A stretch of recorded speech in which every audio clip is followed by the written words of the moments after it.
Hello and welcome to the first episode of MacFormat's weekly Apple Extravaganza. My name's Chris Finn. I'm Matt Bolton. And on this episode we talk about a genuinely scary thing. Curved things.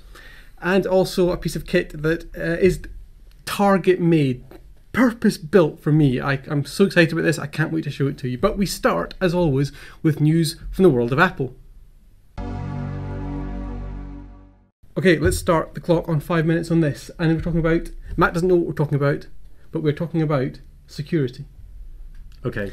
The SSL, SSL, that's the phrase I'm looking for. Not SSH? No, definitely not. No, the secure socket layer issue that Apple's had. Now, there are always security scares come out, especially with PR firms trying to get capital for their security companies. Yeah. And usually you can ignore them because usually they're very, very specific, or you'd have to be an idiot to be caught by it. But in this case, still using Flash.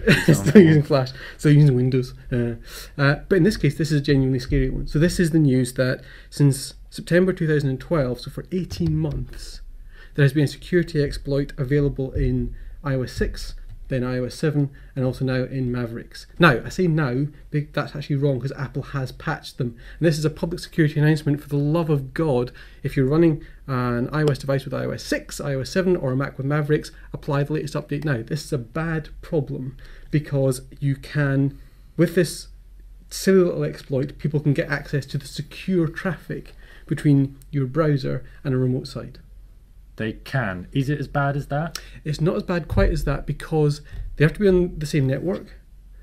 So if you're on your own secured private network, that should be okay because you've got an encryption key for that local network. Yeah. You're probably going to be okay.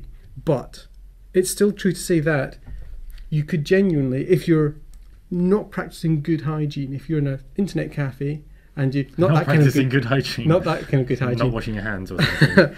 Yeah, it's really dirty tactics. If you're in a internet cafe, for example, and you connect to a secure site, and you'll get the little padlock showing up in your browser in Safari, specifically Safari. It might not actually be secure. It might, but that's always been bad practice, hasn't it? But it's always been bad practice to be doing secure stuff in a public network. You're right. But what we're talking about here is the fact that even if we've always been able to trust the SSL connection because that's an end-to-end key between you and the secure site. This is what's called a man-in-the-middle exploit, the idea of somebody gets in the middle of that thing. Now, this is something very specific and very small. You can't scale it up very big. A lot of people were getting really tinfoil hatty about the NSA and thinking that that's how they'd got access to a whole bunch of information. That's very unlikely because this particular exploit doesn't scale to those sizes very well. But I still think this is a genuinely big deal. Do you know? It's a massive cock-up, but it is quite specific. It is quite hard for someone to take advantage of it. Everyone needs to update, but I'm not panicking that any of my information might have been stolen. No, I guess not. I guess the problem here is that the mistake, which I struggle even to understand the technical implications of, but people who are smarter than me tell me that it's a stupid mistake. Basically, it's lazy code is the problem. A set of checks in the code that are supposed to happen were circumvented, so that anything that is, these secure connections will go through even if they're not actually a secure connection. But I guess the problem here is, here's a massive problem that Apple's own internal development process didn't throw up. And it was there for 18 months. It was also a problem because Apple announced it for iOS, announced a patch for iOS on Friday past, before they announced a patch for OS X. Yeah. So it's called a zero-day exploit. People knew this problem existed on the Mac, and they knew it wasn't patched, so they could go out and take advantage of it. Yeah. I still think of the security scares. It was only in Safari though, wasn't it? Well, anything that uses a particular technology layer stack in OS X, so Safari, Mail, FaceTime, I think, and probably a bunch of others as well. Anything that's hooking into that sort of OS level security layer. But it seems to me that for that to have been in Apple's code for 18 months. It was publicly available code. Anyone could have caught it. Indeed, Apple should have caught it, don't get me wrong. Yeah. But it's not like we can only point the finger at Apple and say, because couldn't you have caught this? Well, couldn't everybody? Anybody. They made it open source not long before, so as you say, it was checkable by everyone. But I guess the problem with any company is doing as much as Apple is that you kind of take certain bits as read, certain components as read, and you just build on top of them. And that's kind of what's happened here. Everyone's just going, well, secure stuff is there, and that's all good. Well, you might do that, but you don't do that. That's bad code testing. That's bad. That's really bad practice. We've got 10 seconds left. Okay. I still say update your iOS 6 and iOS 7 I'm and not Mavericks saying devices. No, that's true. So he's not saying that, Time's but up. he is still... See?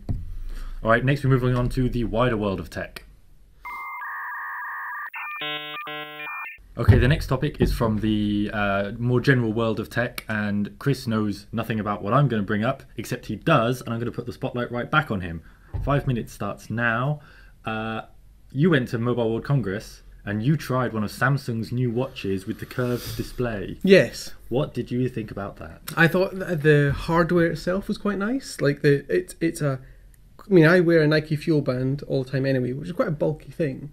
And the Samsung Gear Fit, I think it's called, is bulkier than this on the top, but slimmer on the bottom because it's just a wristband.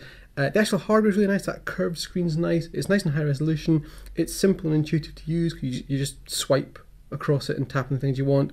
Syncs up to the Galaxy S5, I believe, and possibly some others coming. For pedometer, for heart rate, for a bunch of stuff. It can also like locate your phone. You press tap an icon on that will locate the phone for you. And something else that escapes my mind. But it was, as a piece of hardware, it was quite nice. Just because these curved screens, people have been... They've been doing the rumour rounds for ages that that's what Apple might look into or is looking into or has already produced, but something rumours. And the word this is the first curved one we've actually seen as in a the real watch. world. Yes, I mean, we've seen curved phones before. And TVs. And curved TVs are coming out now as well. And in fact, LG launched the Flex 2 or something, which was their new curved screen as well. It was really funny because that's a curved phone, curved sort of, as you hold it in your hand, it's curved that way. And the thing that everybody was doing was putting it face down on the table and just like bashing it on the back to see how it deformed. The LG guys weren't too happy with that. But as you say, this is the first time we've seen a curved screen in a phone. Watch. In a watch, yes. Watch phone. Kind of watchy phone thing. Well, Huawei did one of those, didn't they? The little Bluetooth connector thing for your... Anyway, curved screens. Yes. Oh, I thought that was the start of another... No. So, because this is the first time they've actually gone into anything, and you've had a chance to play with one, and I haven't. Yes. Which I'm sort of jealous about. Not loads jealous, just maybe mildly. Just slightly. But it works. That's the takeaway for you. It definitely worked, and it was because it's curved. It sort of follows the contour of your wrist. I mean, it's not a hemisphere. What about my lady wrist? It's a very gentle curve, but it made a lot of sense because obviously Samsung has had the Gear and now also the Gear 2, which are much more traditional watchy kind of form factors, big square displays. I don't know why I keep looking at this. This is not the product we're talking about, but. This one seemed to make much more sense to me, and it was a nice thing. Now the problem, of course, is the problems are manifold. They're various. They're manifold as well, and one of them is that this device only works with a very small subset of phones. But it's made by Samsung, so probably the same thing is going to happen with Apple's one. True, absolutely true. But also, we're still trying to find a use for these things. They have to be useful. No, there's a thought forming, but it's struggling. Sure, there's scope for them to be anything like the iPad. No one knew what the iPad was. The point was, that's a very good point. Someone sorted it out. Developers sorted it out sometime down the line by just making cool stuff. And that's a very good point because I believe I'm right in saying that with the Gear 2 and the Gear Fit, they're now Tizen powered, and there is an SDK coming for them, so you'll be able to make third-party apps for them, which is, I think, the first time that's happened. I also, incidentally, when we were out there, saw the Mirasol display on Qualcomm's Talk watch. What is Mirasol? Mirasol is the... do you know what e-ink is? Which is the sort of e-reader, black and white. Very, very good. It's brilliant. And it like works what Kindles have. Like what Kindles have. It works in bright sunlight. Mirasol is basically that, but in colour. Okay. But really bad colour. Like it's as if you're looking at it through smoked glass. The colours are very dull and dim. I really want Mirasol. Like, it should be wonderful. It should be really, really great, but it's just rubbish. Are we not just better off with OLED, maybe? Yeah, well, the thing is, we've got nothing yet. OLED's fine. We've also got black and white e-ink, which is very, very low power. And colour LCDs are just bright, colourful, and high full motion, but really, really power hungry, insanely power hungry. And difficult in sunlight. Yeah, absolutely. Well, hopefully one of these things will turn out to be good, maybe, or it'll be something new that Apple's been working on for years that we've never heard of. 9 seconds left. Did you see Craig Hockenberry, I think, suggesting the idea of a ring? I've seen lots of people suggest the idea of a ring, and it looks no less mental every time I see it. There was a lot of what he said made sense. And someone's made one, the iRing. Well, time's up. Maybe one day we'll talk about that. Maybe we will. But we move on now to hardware. I cannot tell you how excited I am about this product, and that will tell you a great deal about me as a person. The product we're talking about is an iOS-controlled Bluetooth label printer. Oh yeah. And annoyingly, I've just realised we had been going to demo printing a label live on camera, but the phone I had connected up to it is that one doing the recording. So we're not doing that. So you just have to trust me that it works. Oh, 5 minutes, well done. Right, okay, so the pitch for this then, I was actually going to lower the time to keep this mildly interesting. to keep it. So in this little area here, you put your tape cartridges. Come and have a little look. Oh, is that an 8-track? So one of our friends, Jim, said it looked a bit like a mini disc raid. Right, it's got that element. So this is 24mm tape, but there's lots of different tapes you can get. This one's yellow, high adhesive. This one is black on clear, and then this one is iron on. You can actually iron on your labels that you print to clothing. Largely, or maybe some duvets, or indeed anything really. Just iron it onto your carpets. Emergency exit this way. But it's just the Venn diagram intersection of joy for me, because it's a smartphone accessory, and label printing is just such a delight. Everything will be labelled. Label all the things is the current status in my mind. You can also connect it up to a Mac or a PC, if you must. But the smartphone app is a little bit clunky, but it's actually quite nice. And you've got a choice of fonts, and there's some templates built in. It can do QR codes and EAN barcodes and... Well, QR codes. Other technology as utterly rubbish and I don't care about as this. It's battery powered as well, so it can be fully... You could go around the data center labelling up your rack-mounted servers on the go with this little baby. That's really going to solve a big problem in my life. It is my unlabeled rack-mounted servers. But also one of the other tapes kinds you can get is glow in the dark, which sounds good if you want to label up your plugs. You know, we've all got tons and tons of plugs under our desk. With this little baby, you can label them all up with glow in the dark tape, and then when you're crawling around on your desk, it's obvious which is which. Come on, that's good. Okay.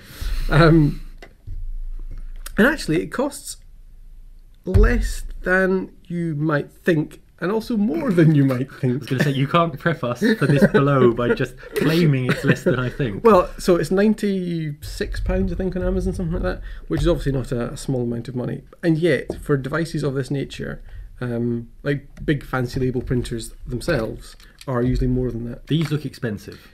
They probably are. I haven't checked. They have all sorts of bits and pieces in. They have got bits and pieces in rather than just a roll of label that I put into a thing.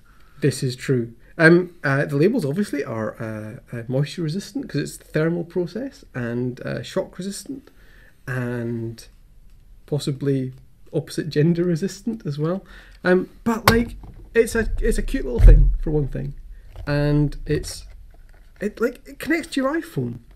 Wow. Or your Android device. Mm.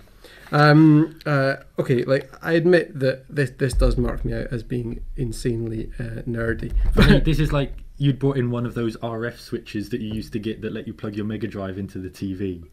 It is utterly out of place in modern society. Explain that analogy to me a bit more. I don't know. It's old and crap. Okay. But at the time, was that not cool? The Switch thing? Yeah. No. Okay. What was it just again? Functional. You remember when you had like a Mega Drive or a SNES, you used to have a little switch that you plugged your aerial into, and then it went into your TV. It was like a little RF switch. Yeah, okay. No, it's not like that at all. No, isn't it? Because like with this, Actually, it looks like one. you could label. Really, think of all the things you could label. Think of all the things in your life that currently are sans label that you could give identity to. Or do you not want to be thinking about putting labels on things, man? I don't. Yeah, I don't do that bourgeois stuff. Right. It just isn't like. It's just so nice. What have you been labeling? Apart from putting rude things on people's computers. I mean, basically, I've been using it for pranks and japes so far. But I think there'll be a weekend of solid fun coming up, where you go out of the house and you leave the label maker at home. But I could take it with me. You see, that's the joy of the Start labelling animals at the zoo. They've already got labels, Chris. They don't need more labels. Battery-powered, Bluetooth-controlled iOS. Anyway, okay. Look, we've got 30 seconds left, and I think we're about done. So shall we just stay and just chat? I just want to further communicate my extreme skepticism about it's not even any kind of pleasure expressed. It's not even skepticism. It's just disgust. And pity, actually, I think is your primary emotion to my reaction. It doesn't feel like pity. It feels stronger. It feels more like hatred. £96, guys. You too could have this amount of joy in your life. More like this amount. Alright, time is up for this week. If you think that Apple is failing you on security, or if you think it's not a big deal, maybe you think curved smartphones are really good, curved watches are really good or not a big deal, or if you think this label maker is definitely not a big deal because that is the only valid opinion, let us know in the comments below. Thank you very much for watching. Be sure to subscribe to the MacFormat YouTube channel at youtube.com/MacFormatUK for more of these shows next week. And remember, you can try MacFormat magazine completely free in our interactive iPad edition at macformat.com/iPad. And we will see you next week. Bye.